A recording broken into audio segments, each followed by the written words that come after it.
साथियों और दोस्तों, हमें यह समझना होगा कि ये पदयात्रा किस उद्देश्य से निकली है, इसका मकसद क्या है। क्या सिर्फ ये मकसद है कि 5 दिन 10 दिन हम लोग किसी इलाके में चलेंगे, फिर अपने घर चले जाएंगे और फिर से टीवी देखेंगे, फिर से अपने घर परिवार में व्यस्त हो जाएंगे, अपने कारोबार में लग जाएंगे, अपने व्यापार में लग जाएंगे? नहीं मेरे दोस्तों, इस पदयात्रा का मकसद ये नहीं है। इस पदयात्रा का मकसद ये है जो हमारे संतोष यादव जी अपने बैनर पर लिख कर चल रहे हैं। मैं उनसे चाहूंगा कोई यहां मंच पे आ जाए। इन्होंने अपने बैनर पे क्या लिखा हुआ है? 22 घंटे पेट के लिए और 2 घंटे देश के लिए। 22 घंटे पेट के लिए और 2 घंटे देश के लिए। कहां के रहने वाले हैं ये? मिर्जापुर के। कितना दूर का इलाका है ये? कई 100 किलोमीटर से चल के आए इस पदयात्रा में शामिल होने के लिए। हमारी कुछ बहनें सोनभद्र से भी आई होंगी। सीमा खान जी हैं, सीमा खान, और मिर्जापुर से सीमा, और बहुत सारे लोग सोनभद्र से भी आए हैं। मैं चाहूंगा वो भी हो तो खड़े हो जाए। हाँ, देखिए कितने एकदम झारखंड के बॉर्डर से आए लोग। किस लिए आए हैं? और एक तो पहली बार नहीं आए पदयात्रा में। जब ये पदयात्रा में पहली बार जुड़े तो उसके बाद इनका नशा खत्म नहीं हुआ, अभी तक लगातार चल रहे साथ में। शिवराम सिंह जी है कि नहीं, जो हमारे शामली के जिलाध्यक्ष हैं, बैठे सामने। कितनी उम्र है इनकी? 70 साल है। 70 साल की इनकी उम्र। 70 साल की उम्र है। सरयू से संगम की पदयात्रा की, तब भी ये शामली से गए। रामपुर से अमरोहा की, तब भी रहे। आगरा से मथुरा की, तब भी रहे। मिर्जापुर से सारनाथ की, तब भी रहे। और एक बार बेचारे बीमार हो गए कुछ, तो इन्होंने उसके लिए दुख व्यक्त किया कि हम आपकी पदयात्रा में शामिल नहीं हो पा रहे। और इनका स्टंट पड़ा है, भी जान लीजिए, स्टंट पड़ा है, लेकिन है साथ में, चल रहे हैं। तो मैं आपसे यह कहना चाहता हूं कि आज जब मैं आ रहा था तो मुझे किसी साथी ने बताया कि एक ऐसे साथी इसमें चल रहे हैं जो दोनों आंखों से देख नहीं सकते हैं। भीमचंद जी अमरोहा से है क्या? भीमचंद जी इसमें? दीपचंद जी, हाँ ये देखिए दीपचंद जी, इनको भी लेके आइए। जोरदार तालियां इनके लिए बजाइए एक बार। इनको लेके आइए दीपचंद जी को। अब आप सोचिए, उन नौजवानों को सोचना चाहिए, उन किसानों को सोचना चाहिए, उन मजदूर भाइयों को सोचना चाहिए, उन माताओं बहनों को सोचना चाहिए जो घर पर बैठ के तो अपनी समस्या के बारे में दिन रात चर्चा करते, लेकिन वो दीपचंद जी की तरह यात्रा में शामिल होने से परहेज करते हैं। मैं कहता हूं इनसे सीखिए, इनसे प्रेरणा लीजिए। आज लोग कह रहे थे 46 डिग्री टेम्परेचर है, 46 डिग्री टेम्परेचर। उसी 46 डिग्री टेम्परेचर में ये अमरोहा से मेरठ आए, मेरठ से पदयात्रा में शामिल हुए, और आपके साथ हमारे एक साथी इनको सहारा देते हैं और पूरे टाइम पदयात्रा में चलते रहे। जोरदार तालियां इनके लिए बजाइए।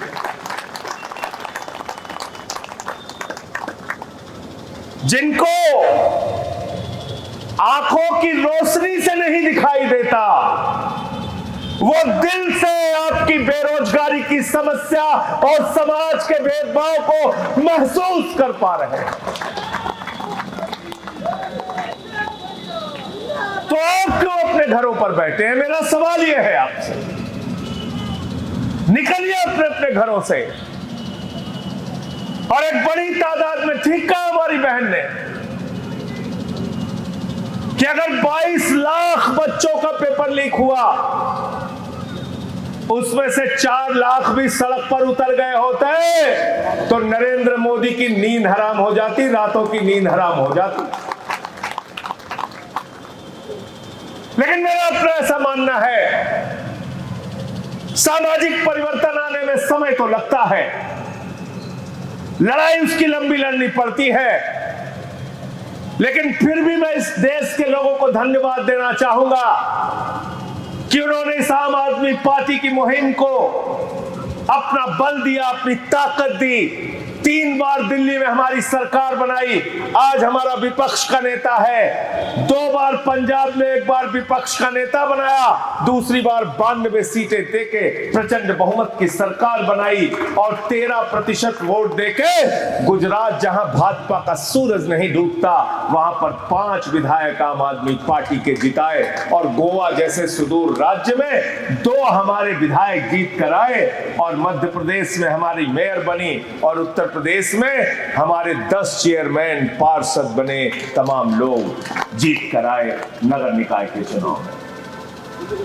और आम आदमी पार्टी आज की तारीख में 12-13 वर्षों के सफर में हिंदुस्तान की राष्ट्रीय पार्टियों की कतार में आज आम आदमी पार्टी भी है। 3-4 पार्टियां जो राष्ट्रीय पार्टी है वो आम आदमी पार्टी भी है। तो इसलिए आप सबसे कहना चाहता हूं, हमें भाई दीपचंद जी से जैसे लोगों से प्रेरणा लेनी पड़ेगी। हमको यह सोचना पड़ेगा कि क्या अपने घरों पर बैठने से समस्याओं का समाधान हो जाएगा। और एक बात याद रखना, हिंदुस्तान के प्रख्यात समाजवादी चिंतक, बहुत बड़े समाजवादी नेता डॉक्टर लोहिया ने कहा था, डॉक्टर राम मनोहर लोहिया का नारा था, जेल, वोट और फावड़ा। जेल संघर्ष का प्रतीक, वोट परिवर्तन का प्रतीक, फावड़ा रचनात्मक कार्यों का प्रतीक। ये हिंदुस्तान के लिए सबसे जरूरी चीज है। ये नहीं कि सिर्फ वोट लेंगे, जीतेंगे तभी आपके लिए लड़ेंगे या काम करेंगे, ऐसा नहीं। और उन्होंने एक बात और कही थी, अगर सड़क खामोश रहेगी तो संसद आवारा हो जाएगी। देश की संसद नरेंद्र मोदी के नेतृत्व में भारत की सरकार आवारेपन का काम कर रही है, जिसको चाह रही है प्रताड़ित कर रही है। उस पर अगर अंकुश लगाना है तो सड़क की राजनीति को जिंदा रखना पड़ेगा। और फर्क बहुत साफ है। अगर आपको अब भी नहीं दिख रहा तो मैं कुछ नहीं कर सकता। फर्क बहुत साफ है। केजरीवाल मुख्यमंत्री बनते हैं, कहते हैं हम आपके बच्चों को अच्छा स्कूल देंगे। केजरीवाल मुख्यमंत्री बनते हैं, कहते हैं हम आपको फ्री में इलाज देंगे, मोहल्ला क्लिनिक बनाएंगे जहां 200 तरह की जांच फ्री होगी, अल्ट्रासाउंड फ्री होगा। 1 महीने से ज्यादा अगर ऑपरेशन की डेट मिल जाए तो आप बाहर अपना ऑपरेशन करा लेना, पैसा सरकार देगी। ये अरविंद केजरीवाल कहते हैं। हमारी सरकार बनती है, 24 घंटे के अंदर पहला हस्ताक्षर जो अरविंद केजरीवाल करते हैं 49 दिन की सरकार में, वो कहते हैं दिल्ली की जनता को बिजली पूरी तरीके से फ्री दिया जाएगा, पानी फ्री दिया जाएगा, माताओं बहनों के लिए बस की यात्रा फ्री दी जाएगी। और तो और दिल्ली की सरकार ने कहा अगर हमारे बुजुर्ग को उनके परिवार के बच्चे तीर्थ की यात्रा नहीं करा पाते तो आपका बेटा केजरीवाल आम आदमी पार्टी आपको तीर्थ यात्रा कराएगी। इसका मतलब क्या है? सरकार के खजाने में पैसे की कमी नहीं है। सरकार के खजाने में पैसे की कमी नहीं है, लेकिन सरकारें भ्रष्टाचार करती हैं। पंजाब में मुख्यमंत्री बने भगवंत मान, उन्होंने कहा बिजली 300 यूनिट हर महीने पंजाब के लोगों को फ्री दी जाएगी, सरकारी नौकरी दी जाएगी। पंजाब के अंदर मोहल्ला क्लिनिक बनाया जाएगा। जिन नहरों में 35-35 साल तक पानी नहीं था, आज पंजाब की उन नहरों में पानी है। फर्क बहुत साफ है, खुली आंखों से देखो और तय करो। पंजाब की सरकार ने कहा माताओं बहनों के खाते में हर महीने 1000 रुपए की सहायता राशि जाएगी। और जो हमारी अनुसूचित जाति से आने वाली माताएं बहनें हैं, आदिवासी समाज से आने वाली हमारी माताएं बहनें हैं, उनके खाते में 1500 रुपए प्रति माह जाएगा। ये पंजाब की सरकार ने निर्णय। फर्क बहुत साफ है, खुली आंखों से देखो। नरेंद्र मोदी ने कहा हर साल नौजवानों को 2 करोड़ नौकरी देंगे। मिल गई नौकरी आपको? नहीं मिली। जोर से बोलिए, मिल गई क्या? नरेंद्र मोदी ने कहा इतना काला धन लाएंगे, इतना काला धन लाएंगे। हर आदमी के खाते में कितना जमा हो जाएगा? 15 लाख। फिर हमारी माताओं बहनों ने 1500 की नोट छिपा के रखी थी अपने पति से कि घर में कोई मुसीबत होगी तो ये पैसा काम आएगा। मोदी जी ने कहा माताओं बहनों यही तो काला धन है, लाइन में लगो, इसको जमा कर दो। वो भी खाली करा दिया। फिर किसानों से कहा किसान भाइयों तुम्हारे फसल का दाम 2 गुना कर देंगे, तुम्हारा मुनाफा 2 गुना कर देंगे। कर दिया क्या? नहीं किया। कर दिया क्या? फिर कहा 2022 15 अगस्त तक सबको पक्का मकान देंगे। पक्का मकान तो छोड़ो, झुग्गियों पे, मकानों पे बुलडोजर चलाने का काम मोदी योगी की सरकार ने किया। किया कि नहीं किया बताओ? वादे पे वादा, वादे पे वादा, झूठ पे झूठ, झूठ पे झूठ। फिर दिल्ली में आए, बोले माताओं बहनों अपना खाता खुलवा लो। बहनों ने कहा क्यों? बोले 9 मार्च 2025 को तुम्हारे खाते में 2500 रुपए आ गया। कितना आएगा कुलदीप भाई? 2.5। 9 मार्च 2025 बीत गया, अप्रैल बीत गया, मई बीत गया, जून बीत गया, जुलाई बीत गया, अगस्त बीत गया, सितंबर बीत गया, अक्टूबर बीत गया, नवंबर बीत गया, दिसंबर बीत गया, जनवरी बीत गया, फरवरी बीत गया, मार्च बीत गया, अप्रैल बीत गया, मई बीतने वाला। 2500 आ गए दिल्ली में माताओं बहनों के खाते में। उत्तर प्रदेश में आए, हमारे यूपी वालों को तो मोदी जी सबसे ज्यादा बेवकूफ समझते हैं, सबसे ज्यादा बेवकूफ। अगर मोदी दुनिया में सबसे ज्यादा बेवकूफ किसी को समझता है तो उत्तर प्रदेश के नौजवानों को समझता है।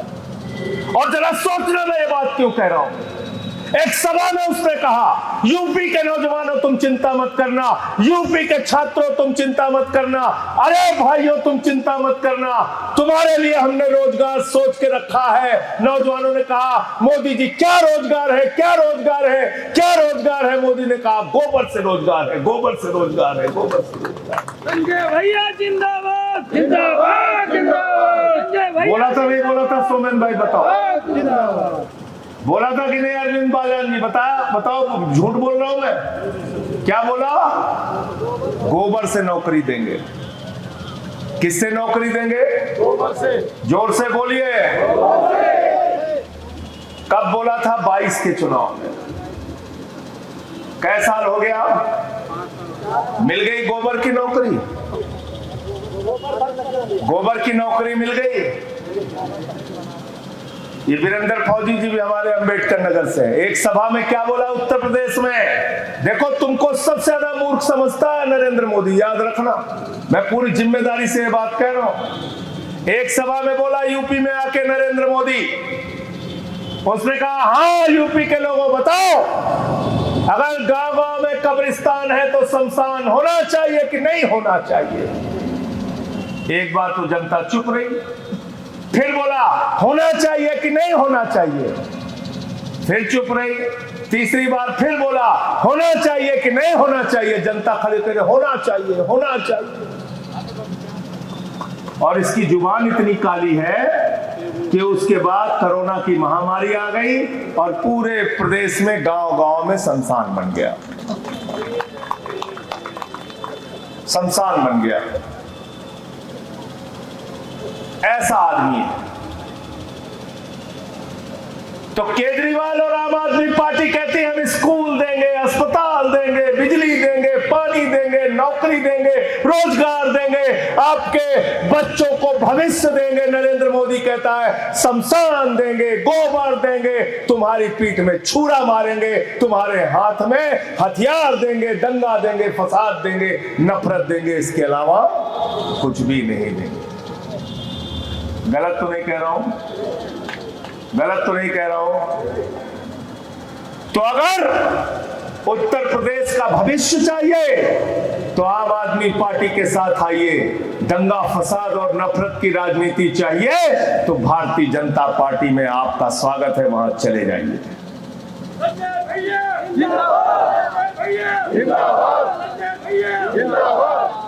और ये बात सीना ठोक के आपको बोलनी पड़ेगी। मैं कहना चाहता हूं बिल्कुल मत डरो, जाओ लोगों के बीच में बैठो और बात करो और बोलो फर्क साफ है। आओ हम बात करते हैं शिक्षा पर किसने काम किया, किसने काम किया अस्पतालों पर, किसने काम किया बिजली पानी पे, और किसने काम किया दंगे फसाद और नफरत की राजनीति पे। खुलेआम बोलो, मैं कहता हूं बोलो, खुलेआम बोलो, चर्चा करो। आम आदमी पार्टी के कार्यकर्ता को सर झुकाने की जरूरत नहीं है। आपके नेताओं ने इतना काम आपकी सरकारों ने किया है, फक्र से बोलो, सर उठा के बोलो, बार बार बोलो। और मैं तो कहता हूं दीपचंद जी को याद करके बोलो कि ऐसे लोग हैं जिनकी आंखों की रोशनी भी नहीं है, लेकिन आपके लिए वो चल रहे हैं 46 डिग्री टेम्परेचर में कि उत्तर प्रदेश के नौजवानों को रोजगार मिलना चाहिए, जाति धर्म का भेदभाव खत्म होना चाहिए। मैं सिर्फ अंत में इतनी बात कहता हूं, आपसे जो भी हो सके इस यात्रा की चर्चा को बढ़ाइए, इस यात्रा के मकसद को बढ़ाइए, और 20 तारीख के बाद घर मत बैठ जाना। जो संतोष यादव का आप सबके लिए संदेश है, 22 घंटे अपने पेट के लिए दो, हमें कोई दिक्कत नहीं, 2 घंटे देश के लिए दो, आम आदमी पार्टी के लिए दो, उत्तर प्रदेश के लिए दो। बहुत बहुत शुक्रिया, बहुत बहुत धन्यवाद।